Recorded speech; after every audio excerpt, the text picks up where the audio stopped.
بسم اللہ الرحمن الرحیم۔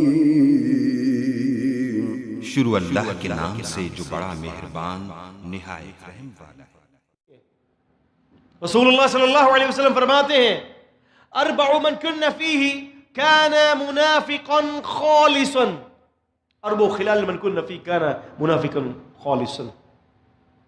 اذا حدث کذب واذا اعتمن خان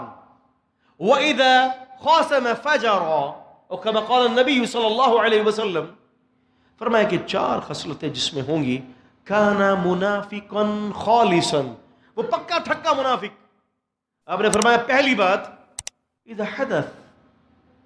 جب بات کرے گا جھوٹ بولے گا، وَإِذَا اُعْتَمِنَ خان، جب امانت دی جائے خیانت کرے گا، وَإِذَا خَاصَمَ فَجَرَ، جب لڑائی ہو گئی تو گالی گلوچ کرے گا، گالی گلوچ، وَإِذَا أَعَدَ غَدَرَ، جب عہد کرے گا تو دھوکہ دے گا۔ آپ نے فرمایا کہ جس میں اگر کوئی ایک قسم ہوئی تو وہ منافق اتنا ہوگا جتنی اس کے اندر نفاق کی علامت ہے، اور اگر جس کے اندر چاروں قسمیں تو کانا منافقا خالصا،